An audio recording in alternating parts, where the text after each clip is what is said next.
تو یہ جو ایک بنو امیہ کا بندر احسن باکسر نامی ایک شخص ناصبی بریلوی، اس نے اہل سنت اور اہل تشیع دونوں کے ہاں جو ایک کامن پرسنالٹی ہیں، ہم انہیں 12واں خلیفہ کہتے ہیں اس امت میں، آخری مجدد، اور اہل تشیع انہیں 12واں امام کہتے ہیں۔ دونوں اعتبار سے رسپیکٹیبل پرسنالٹی سیدنا امام محمد بن عبداللہ المہدی رضی اللہ تعالیٰ عنہ علیہ السلام کی شان میں اس نے گستاخی کی ہے، بلکہ گستاخی کا لفظ پہلی بار اگر 100% اپلائی ہوتا ہے نا تو اس خباثت کے اوپر ہے کہ اس نے ننگی گالیاں دی ہیں۔ وہ اتنی بازاری لینگویج ہے کہ اگر آپ کسی دنیا دار شخص کو بھی سنائیں تو وہ کہے گا یار اس لیول پہ اتر کے بھی کوئی شخص اتنی بڑی ہستی جو اہل البیت سے ہیں انہیں گالیاں نکال سکتا ہے، اتنی ننگی گالیاں جو انسان کے تصور میں بھی نہیں کبھی آتی۔ سب سے پہلے تو اب امتحان ہے ان مولویوں کے اوپر جو گلے پھاڑ پھاڑ کر، چاہے وہ وہابیوں میں سے ہوں دو بھائی، چاہے وہ بریلویوں میں سے ہوں، خواہ وہ دیوبندیوں میں سے ہوں، جو اپنے آپ کو عظمت صحابہ اور اہل بیت کا چیمپئن سمجھتے ہیں، ان میں سے کسی کا آپ نے کوئی بیان سنا ہے کہ جو اتنی بڑی گستاخی کہ جس میں امام مہدی علیہ السلام کو مخاطب کر کے ننگی گالیاں دی ہیں ایک ناسبی بریلوی مجہول الحال بندر نے، کہ اسے کنڈیم کریں؟ ویسے یہ گلے پھاڑ کے کہتے ہیں کہ ہم ساروں کے دفاع کے لیے نکلیں گے، یہ صرف بنو امیہ کے خدمت گزار ہیں، اس سے زیادہ انہیں کسی کے ساتھ کوئی ہمدردی نہیں ہے، نہ کسی خلیفہ راشد کے ساتھ انہیں کوئی ہمدردی ہے، نہ اہل البیت کے ساتھ کوئی ہمدردی ہے۔ تو ان کے چہرے کے اوپر جو ایک یہ نقاب تھا نا، وہ اللہ کے فضل سے اس واقعے کے بعد اتر گیا۔ یہی بندر کی ٹرم پھر اللہ کے محبوب صلی اللہ علیہ وآلہ وسلم نے اپنی امت میں بنو مروان بنو امیہ کے لیے استعمال کی۔ المستدرک للحاکم میں اور مسند ابی یعلا کے اندر صحیح سند کے ساتھ یہ حدیث موجود ہے۔ سیدنا ابو ہریرہ رضی اللہ تعالیٰ عنہ کہتے ہیں کہ رسول اللہ صلی اللہ علیہ وآلہ وسلم نے اپنی وفات سے چند دن پہلے ایک خواب دیکھا۔ آپ نے خواب میں دیکھا کہ آپ کے ممبر کے اوپر بنو مروان بنو حکم کے بندر اچھل کود رہے ہیں۔ آپ صلی اللہ علیہ وآلہ وسلم گھبرا کر اٹھے، اور حضرت ابو ہریرہ رضی اللہ تعالیٰ عنہ کے الفاظ ہیں کہ آپ صلی اللہ علیہ وآلہ وسلم نے جب یہ خواب بیان کیا تو پھر اپنی وفات تک آپ کو کسی نے مسکراتے ہوئے نہیں دیکھا۔ آپ کو یہ غم لاحق ہو گیا کہ آپ کی وفات کے بعد آپ کی امت کے اوپر یہ لوگ مسلط ہو جائیں گے، یعنی ممبر پر بیٹھنے کا مطلب یہ ہے کہ یہ حکمران بن جائیں گے، اور وہ بن گئے۔ تو وہ سہل ابن سعد الساعدی جو شیعان علی میں سے تھے اور سینئر اصحاب میں سے تھے، ان کو بلا کے کہتا ہے کہ آپ ممبر پر آ کر حضرت علی کے اوپر سب کرو۔ نعوذ باللہ، بخاری میں تو الفاظ ہے سب۔ اس کی وجہ سے جو مفتی تقی عثمانی صاحب ہے نا، انہوں نے امت کو دھوکہ دیا۔ وہ کہتے ہیں ذکر حدیث میں کہیں موجود ہی نہیں کہ یہ بنو امیہ لعنت کرواتے تھے، صرف سب کا لفظ موجود ہے، اور سب کا مطلب ہے تنقید۔ اچھا، حضرت علی پہ تنقید کرنا آپ کے نزدیک جائز ہے کیا؟ اور ان کا میں نے جھوٹ پکڑ لیا۔ اگر مفتی اعظم پلانٹ ارتھ دیوبند یہ کام ڈال رہا ہے ان کے ساتھ تو باقی تو شاہی کوئی نہیں، یا تو اس نے جھوٹ بولا ہے یا پھر وہ جاہل ہے، اسے پتہ نہیں تھا ذکر حدیث میں موجود تھا۔ بخاری کی یہ حدیث ہے، مسلم میں آئی ہے 6229،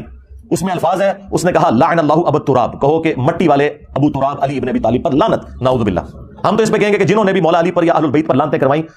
اور جو لوگ ان کا آج تک دفاع کر رہے ہیں، ان سب پہ اللہ کی لعنت، اللہ کے فرشتوں کی لعنت، تمام لعنت کرنے والوں کی لعنت۔ ہاں جی، اور ان کا حشر بھی اپنے بڑے لعنتیوں کے ساتھ ہی ہو، اور اللہ تعالی ہمارا حشر جو ہے خلفائے راشدین اہل البیت اور رسول اللہ صلی اللہ علیہ وآلہ وسلم کے ساتھ کرے، آمین۔ لہٰذا جو مسلم شریف میں حدیث موجود ہے کہ سعد ابن ابی وقاص کو ابھارا امیر شام نے کہ آپ علی ابن ابی طالب پر سب کیوں نہیں کرتے، وہاں سب کا مطلب لعنت ہی لیا جائے گا، اور وہ حدیث کے قرائن بھی بتا رہے ہیں، بلکہ خود ابن تیمیہ نے منہاج السنہ میں مانا ہے کہ یہ سب کرنے کا حکم دیا، اور سعد ابن ابی وقاص نے انکار کیا۔ الٹا انہوں نے مولا علی کی 3 فضیلتیں بیان کر دی اور کہا کہ ان میں سے ایک بھی مجھے مل جاتی سرخ اونٹوں سے بہتر ہوتی۔ اچھا، یہ سیم جو مسلم کی حدیث ہے نا 6220، سیم 100% اسی سند کے ساتھ، ایک راوی کا بھی فرق نہیں ہے۔ سنن نسائی الکبریٰ میں امام نسائی نے خصائص علی والے چیپٹر میں لی ہے، اور وہاں آگے پتہ کیا الفاظ ہے، وہ حضرت سعد ابن ابی وقاص کا بیٹا کہتا ہے کہ پھر جتنے دن حضرت معاویہ مدینہ رہے تو حضرت علی کی تنقیص کا ایک جملہ اپنی زبان سے نہیں نکالا، جو میرے باپ نے ان کو ڈانٹا تھا نا، ایک جملہ حضرت علی کے بارے میں بعد میں نہیں بولا انہوں نے۔ اس سے ہی پتہ چل گیا کہ وہ حضرت علی کے بارے میں برے جملے بول رہے تھے، کیونکہ امام نووی کہتا ہے کہ وہ تو بڑے معصومانہ انداز میں پوچھ رہے تھے کہ اے صاحب مجھے حضرت علی کی کوئی فضیلت سنائیں، یہ لوگ کیوں حضرت علی پہ لعنتیں کرتے ہیں، تاکہ مجھے وہ فضائل پتہ چل جائے۔ اگر یہ بات ہوتی تو اینڈ والے الفاظ ہوتے کہ جتنے دن وہ مدینہ رہے تو حضرت علی کی تنقیص کا ایک جملہ نے اپنی زبان سے نکالا، مراد یہ کہ وہ خود ہی کر رہے تھے سب کچھ۔ باقی کافی ساری روایتیں وہ آپ کو انشاءاللہ میرے ریسرچ پیپر میں مل جائیں گی، اور یہ تاریخی روایتیں نہیں ہیں، یہ احادیث کی کتابوں میں ہیں، اور یہ محدثین میری ویڈیوز دیکھ کے گمراہ نہیں ہوئے تھے۔ ہاں جی، میں ان کی کتابیں پڑھ کے انورٹڈ کامز میں گمراہ ہوں، ٹھیک ہے۔ لیکن اہل سنت اور اہل تشیع دونوں اس بات کے اوپر متفق ہے کہ قرب قیامت سے پہلے پوری دنیا کے اوپر مسلمانوں کی حکومت قائم ہونی ہے انشاءاللہ تعالی، اور یہ وہ وعدہ ہے جو اللہ تعالیٰ نے قرآن حکیم میں کم از کم 3 جگہ پر اپنے محبوب صلی اللہ علیہ وآلہ وسلم سے کیا ہے، سورہ التوبہ کے اندر، سورہ الفتح میں، اور سورہ الصف میں۔ هو الذی ارسل رسولہ بالہدی ودین الحق لیظہرہ علی الدین کلہ، وہی اللہ ہے جس نے اپنے محبوب صلی اللہ علیہ وآلہ وسلم کو الہدا یعنی قرآن کے ساتھ اور دین حق کے ساتھ مبعوث کیا تاکہ اسے تمام ادیان کے اوپر غالب کر دیں۔ ولو کرہ المشرکون، خواہ مشرک اس کا برا ہی مان جائیں، اللہ تعالیٰ نے اس دین کو غالب کرنا ہے، تمام ادیان کے اوپر. یہ اللہ تعالیٰ کا وعدہ ہے. مسند احمد میں حدیث ہے کہ اللہ کے محبوب صلی اللہ علیہ وآلہ وسلم نے فرمایا کہ قیامت اس وقت تک قائم نہیں ہوگی جب تک دنیا کے ہر گھر میں میرا پیغام نہ پہنچ جائے اور لوگ چاہتے ہوئے یا نہ چاہتے ہوئے اس دعوت کو قبول نہ کر لیں. اچھا اس زمانے میں تو یہ بڑا مشکل تھا کہ ہر گھر میں کیسے پہنچے گا. سرکار آج دیکھ لیں انٹرنیٹ, گھر کیا گھر کی کوٹھڑی میں بھی انٹرنیٹ کے سگنل آ رہے ہیں, کسی غار کے کونے میں بھی آپ جا کے بیٹھ جائیں وہاں پہ بھی سگنل آ رہے ہیں. تو یہ دعوت تو پہنچ چکی ہے اور لوگ قبول کریں گے اسے انشاءاللہ تعالیٰ. اور پوری امت لیول کے اوپر جو خلافت علی منہاج النبوہ ہے وہ عمر بن عبدالعزیز کے دور میں نہیں آئی ہے, نہ خلفائے راشدین کے دور میں آئی ہے, وہ قرب قیامت میں ہی آنی ہے جب پوری دنیا کے اوپر مسلمانوں کا غلبہ ہوگا. آج تک امت میں یہ وقت نہیں آیا کہ پوری دنیا پہ مسلمانوں کا غلبہ ہو. تو اس سے مراد یہ پانچواں جو دور ہے وہ امام محمد مہدی رضی اللہ تعالیٰ عنہ علیہ السلام کا دور خلافت ہے انشاءاللہ تعالیٰ.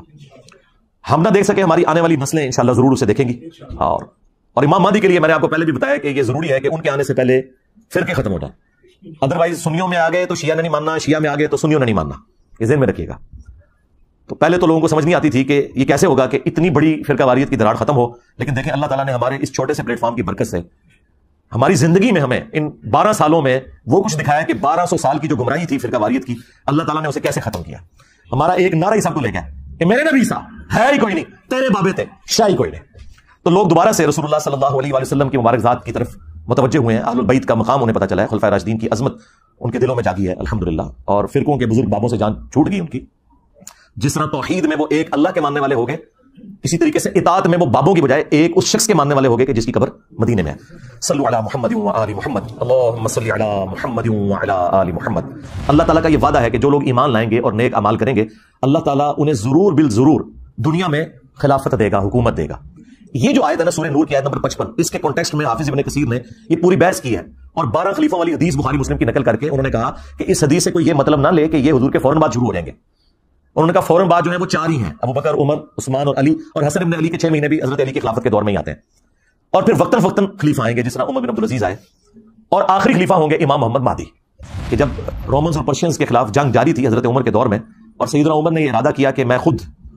ان جنگوں میں شریک ہوں, تو حضرت علی نے انہیں ان جنگوں میں شریک ہونے سے روکا اور کہا کہ اگر آپ شہید ہو گئے تو پھر پیچھے سے یہ سارے کا سارا معاملہ تتر بتر ہو جائے گا. آپ پیچھے رہیں, اگر مسلمانوں کو قادسیہ یا یرموک میں شکست کا سامنا بھی کرنا پڑا تو ہم دوبارہ سے فوج تیار کر کے اور اپنے مسلمان بھائیوں کی نصرت کے لیے پیچھے سے بھجوا دیں گے. لیکن اگر آپ شہید ہو گئے تو پیچھے پھر عرب کے لوگ جو ہے منتشر ہو جائیں گے. یہ پورے کا پورا خطبہ شیعہ کے ہاں نہج البلاغہ میں 2 جگہ یہ خطبات موجود ہیں. ان میں ایک خطبے میں یہ الفاظ ہے کہ اللہ کا یہ وعدہ ہے کہ اللہ تعالیٰ نے اہل ایمان کو زمین میں خلافت دینی ہے. یعنی یہ سورہ نور آیت نمبر 55 کی طرف مولا علی کا اشارہ تھا کہ جو خلفائے راشدین کو اللہ تعالیٰ غلبہ دے رہا ہے یہ اسی خلافت کا حصہ ہے جو اللہ تعالیٰ نے قرآن میں وعدہ فرمایا. تو یہ بہت بڑی دلیل ہے اس حوالے سے کہ مولا علی علیہ السلام خلفائے راشدین کی حکومت کو اللہ تعالیٰ کی طرف سے انعام سمجھا کرتے تھے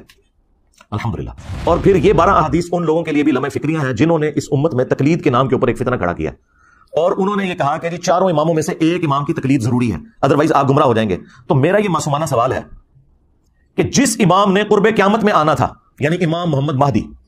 رضی اللہ تعالیٰ عنہ علیہ السلام, ان کے بارے میں تو درجنوں حدیث موجود ہیں, اور تمہارے بنائے ہوئے امام جنہوں نے ریٹائر نہیں ہونا,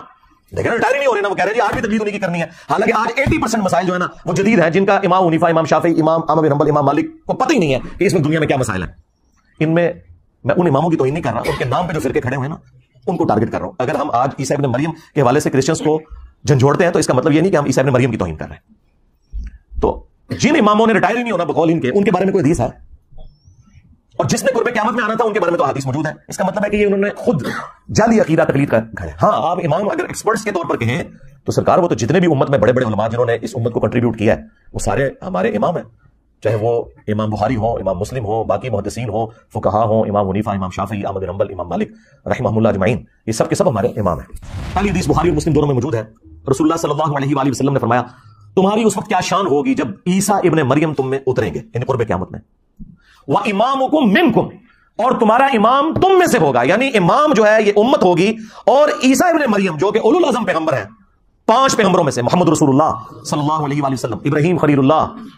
موسیٰ کلیم اللہ, نوح نجی اللہ, اور عیسیٰ روح اللہ, ان 5 اولو العزم پیغمبر جو سورۃ الاحزاب اور سورہ عشورہ میں آئے, ان میں سے ایک اولو العزم پیغمبر مقتدی ہوگا اور امام, وَإِمَامُكُم مِّنكُم, تمہارا امام تم میں سے ہوگا. یہ حدیث بخاری میں بھی ہے اور مسلم میں. 8ویں حدیث جو ہے وہ مسلم شریف میں بھی کچھ حصہ اس کا موجود ہے, کچھ سنن ابی داؤد کے اندر ہے کہ نبی اسلام نے فرمایا کہ جب مہدی ظاہر ہوگا تو وہ بیت اللہ میں پناہ لے گا, اور اسے قتل کرنے کے لیے ایک گروہ روانہ ہوگا شام سے, اور مقام بیدا پر اللہ تعالیٰ اس گروہ کو زمین میں دھسا دے گا. یہ ایک اللہ تعالیٰ کی طرف سے ایک غیبی خبر ہوگی پوری امت کے لیے کہ یہ اللہ تعالیٰ کی اسپیشل پروٹیکشن ہے مہدی کے ساتھ. تو وہ لشکر زمین میں جب دھسایا جائے گا یہ اس بات کا ثبوت ہوگا. جو لوگ پوچھتے ہیں کہ ابھی تک 500 مہدی تو قتل ہو چکے ہیں امت میں,